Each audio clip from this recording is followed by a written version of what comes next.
जाते हैं ना, तो कुछ ना ले जाओ, लेकिन हनुमान जी की पूजा में फल जरूर लेकर जाओ।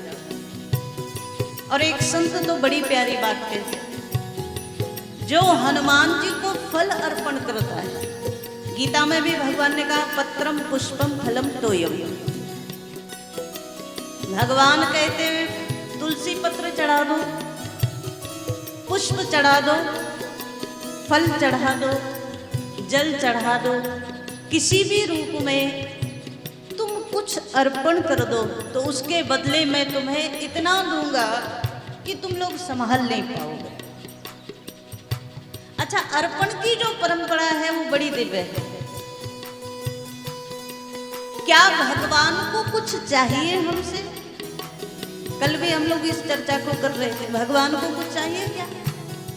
तो भगवान क्यों कहते हैं कि मुझे फल चढ़ा दो, पुष्प चढ़ा दो, तुलसी दल चढ़ा दो, तुलसी का पत्ता चढ़ा दो? क्यों कहते हैं?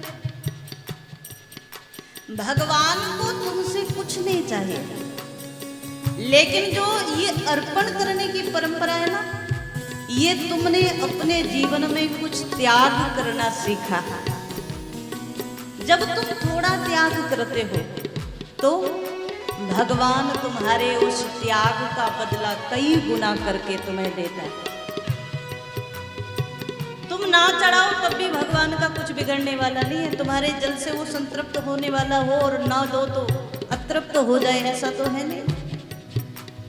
लेकिन जलस्य चुल्लू के नीचा, एक चुल्लू भर जल भी अगर श्रद्धा से भगवान को चढ़ा दोगे तो मानो तुमने ईश्वर की दी हुई किसी चीज को ही त्याग किया। भगवान को नित्य भोग लगाना चाहिए। हमारे यहाँ दर्शन आता है ना, घर में जो बने वो पहला भोग भगवान को लगाना चाहिए।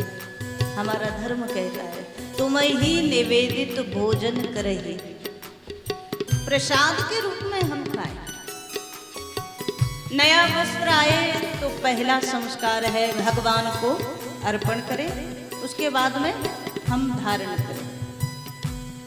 नया कोई आभूषण आए, माताएं नए नए आभूषण लेती ना, तो धारण तो तुम्हें ही करना है, लेकिन पहले भगवान को धारण कराओ, बाद में तुम धारण करो। ये एक संस्कार है। ऐसा नहीं भगवान को चाहिए, इसलिए कि तुम जब भगवान को अर्पण करके उसका उपयोग करते हो तो वो प्रसाद बन जाता है। और प्रसादे सर्व दुखानाम हानि रस्योपजायते। प्रसाद तुम्हारे जीवन के सारी हानि को, कठिनाई को, सारे दुखों को समाप्त कर देता है। तो घर में भोजन बने तो पहला भोग किसका? भगवान का।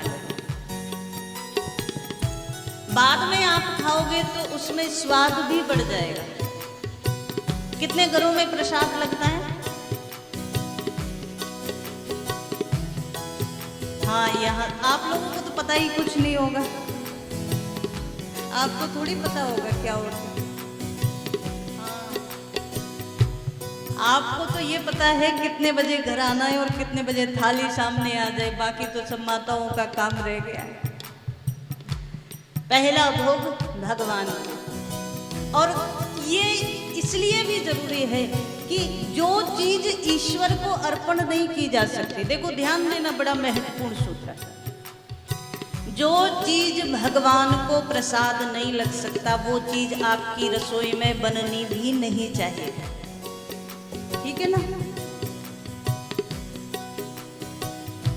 आधे लोग सिर नहीं हिला पा रहे हैं। अरे इतना तो कर सकते हो, जो हमारे भगवान को प्रसाद लगे वो बनाओ और पहला प्रसाद लगाओ, बाद में हम खाएं। ये बड़ा जरूरी है, पहला भोग लगाओ भगवान। कई लोग कहते हैं कि घर में ऐसा स्वाद नहीं आता जैसा भंडारा जब कहीं चल रहा हो, प्रसाद चल रहा हो, कहीं लंगर लगा हो आप, तो वहां जो प्रसाद में जो स्वाद आता है वो घर में नहीं आता, कई लोग कहते हैं। आपने भी कभी कभी देखा होगा, है ना? तो कारण क्या है?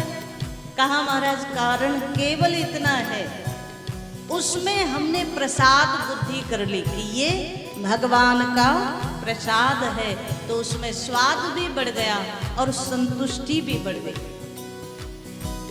स्वास्थ्य के लिए भी अच्छा है। तो भगवान को भोग लगाना जरूरी है। ऐसे ही जब हनुमान जी की पूजा करने चलो तो हनुमान जी को फल जरूर अर्पण करो, क्योंकि हनुमान जी को फल बड़े प्रिय है। और ऐसा संत जन कहते हैं कि जब हनुमान जी को तुम फल चढ़ाते हो तो वो तुम्हें तुम्हारे सभी शुभ कर्मों का फल कई गुना करके तुम्हें भी फल ही देते हैं। इसलिए हनुमान जी को फल चढ़ाओ।